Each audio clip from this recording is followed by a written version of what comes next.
All right, good morning. I wanted to start this video by letting you know at the end of this video there's going to be some information about how I communicate with my staff and create my Friday memo, my weekly communication with my staff. I go through my usual vlog, but the most important piece of this information comes at the end of this video. So if you stay to the end, you'll get some good information.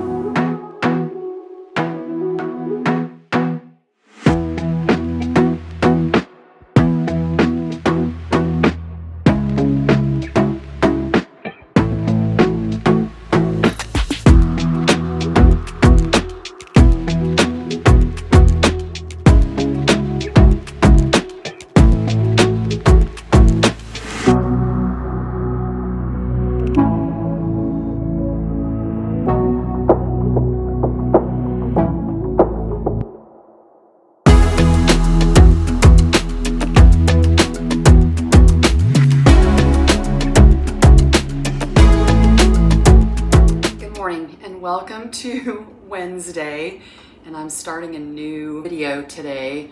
I fit weekends yesterday. Anyway, mornings around here revolve around subs and waiting on the sub calendar to come out to know who has a sub, who needs a sub. I started answering texts at 5:30 this morning for different positions that people were going to be gone or needed to be covered for. The sub report comes out at 6:10. Therefore, I was just waiting for that because I don't have time to log in to the website when I'm at home trying to get ready for the day. And I text and email teachers while I'm waiting for the sub update. And then I get texts back, and I don't even know how many were going back and forth this morning. And then I got an email last night that I needed to take some documents to a meeting that I was going to be at this morning, and I don't have those documents here at home, so I was printing those, but some of them are still in Microsoft Publisher, and I have to stop by school and have my secretary print those off. During all of this, people text me and I text people, and then I don't know who I've texted. And then if someone texts me back and I'm not paying attention, I text the wrong person. I do this all the time. Thank goodness it's not confidential information or whatever. And then during all of this, I'm having a conversation with my secretary about who's going to cover who when there's no subs available. So it's crazy. This has been going on since, oh gosh, I woke up early because I thought I could get some other stuff done this morning. So I was up like way before my kids and everything. And then all of this started to happen, and then your morning just goes straight in the toilet.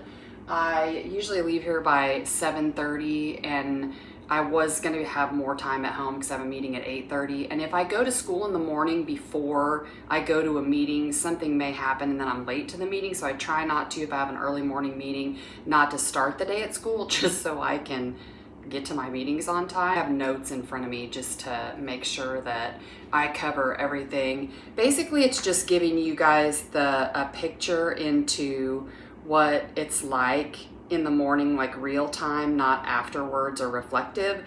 I don't want teachers to feel like they can't text me in the night or text me in the morning. I mean, if you're sick, you're sick. If your kids are sick, your kids are sick. I don't want them to have that guilt or fear to text me and let me know. We'll figure it out. We've been figuring out. It's gonna be okay. All right, in this video, I actually have a purpose this morning. So I want to talk a little bit about my memo. I mentioned it in my last video and you guys got to see me working on it. And I'll probably do a podcast on that. So yes, if you watch these videos, I do have a podcast. But my Miller memo, Friday memo idea came from Todd Whitaker, one of his books. And I think he called it the Friday Focus. And I have always done this I've been a principal for 18 years, so I've done this for 18 years. And I started with Microsoft Publisher because I've always loved designing and clip art and fonts and all that. So I used to do it in Publisher, and I always told the teachers, hang on to this every Friday so that they could flip back through each memo and correct me or remind me about something. And my dog is sneaking in here right now, and I need to catch her for the morning to have her in the kitchen. What just happened would make like a really good blooper. But I told the teachers to hang on to it forever so they could always hold me accountable. I have never ever weekly emailed a memo because email is a disaster and it just makes it worse. How do you find it? However, now with Gmail and Google, you could search a topic and the emails about that topic would come up. However, if you had 47 emails about parent-teacher conferences and you were searching for the one from me, then you would get all of those showing up. So I could train staff in searching their Gmail, however, they would forget that, and I don't think that's like a priority for them. I want them to be able to refer back to it. I had a blogger design and I had it professionally designed because they were cute, so I had a professional Miller memo. The reason I chose a blog was because I could put tags on it and I can search it every year. So it's February right now. I have probably 6 to 8 years worth of memos in my blogger account, and I can click on February for like 5 times to remember what went on in February every year, just as reminders to myself.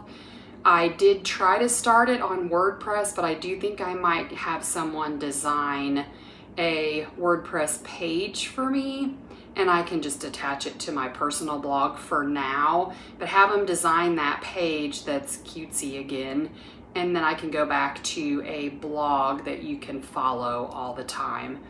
Let's see, it's evolved over the years. My memo has. I have used my memo for a Leader in Me moment for a principal or whatever initiative our building is going through at that time. I can explain my learning and talk about what I'm working on and my goals and my professional development plan. I can explain that in my Friday memo to hold me accountable again and to be transparent with my staff, and they can see what I'm working on, and I think that that's been beneficial. When I say it got to be overwhelming, I think I had too much in my memo. Therefore, you would get to the bottom and I don't think teachers were looking at the information that I had, so I think it was overwhelming. However, I haven't done that in a really long time, so I could add that back. When I say extra stuff, I say that I had a section called Blogs and Pins and Tweets, oh my, and that was an idea from Jessica Johnson in Wisconsin, and I would put links to blogs, I would embed pins, and I would embed tweets with information that might be helpful for them. Other sections of my memo, and I would love to know what sections you guys put in yours. Like you could put curriculum corner. I had a peek at the week.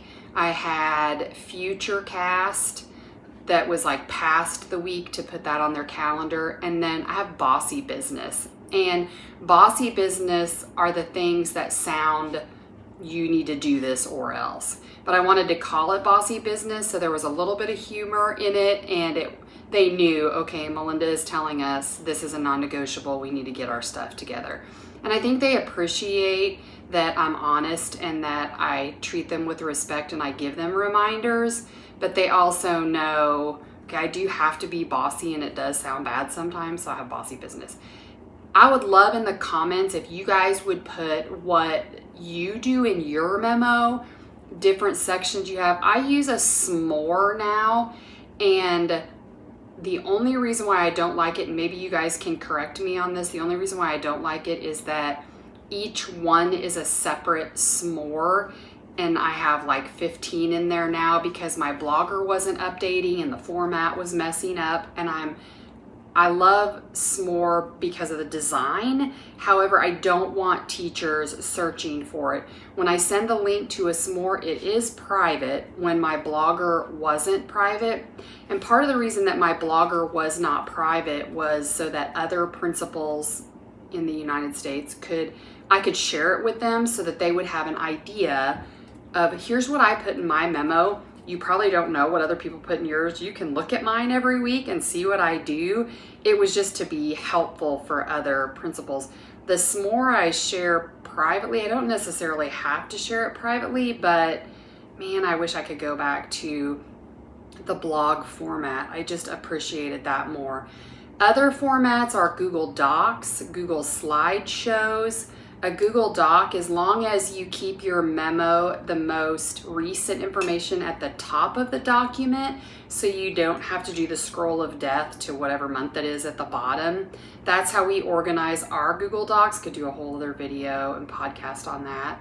And a slideshow, you could do a slide for each day, and then you just would have everything housed in a slideshow. So let me know what you guys do for your memo. That's probably not everything that I do in my memo, but it's an overview, and hopefully that gave you guys some ideas. First, let's address the straw in the coffee. Usually I have lipstick on, and I don't want to get lipstick on the cup because I think that's gross. I think my friend and my online BFF, Amber Tiemann, drinks coffee through a straw, and I don't think that's where I got it, but I think we were both shocked that we both did that after we realized it. Anyway, random story, because just trying to figure out what content I'm going to put on here. But anyway, it's Thursday. Today we're celebrating Counselor's Day, and what we did is I have the Facebook group, the Staff Appreciation and Motivation Facebook group, so I looked at the group and I saw something about bundt cakes. We're doing Nothing Bundt, the best counselor, and my secretary's made a cart, and we're going to roll the cart in with balloons and flowers and have a celebration during our staffing, because we're all in staffing first. Then we'll roll the cart into the workroom, and then we have extra bundt cakes in the workroom, and we'll put those in there. That is what we're going to do for that. This morning first I have staffing. I usually don't go to school if I have a training. I have Leader in Me training. I think it's just with my district principals and lighthouse coordinators.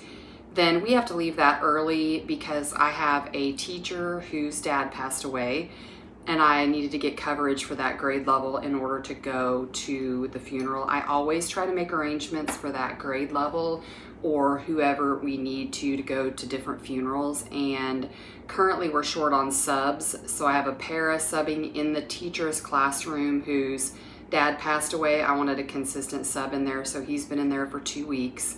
And then my instructional coach or my librarian is going to cover for one of the third grade teachers, and the other teacher is in Leader in Me training with me, so she already has a sub. We're just going to leave Leader in Me training early.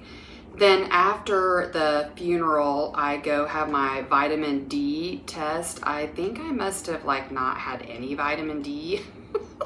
Last time I got it checked because it was really bad, and they told me that it was really bad, so my blood must have been black from no sunlight or something, but I'm gonna have that done. Then I'm getting my nails done, and that's just a thing that I do for myself. I don't know that I call it self-care, other than I just call it a break from life, and get my nails done, and then work on my podcast and finish editing a video that I was working on yesterday. And then tomorrow is Friday, and my dog's jumping off the table over there. And tomorrow is Friday, and I'm gonna wrap this up tomorrow. Now my dog's trying to break out of jail because I have a dog gate. Anyway, have a great Thursday. Hopefully that was helpful, and I'm going to try to incorporate more of that type of information in these videos. You can also find a lot of information on my podcast. My goal is 1 video and 1 podcast a week.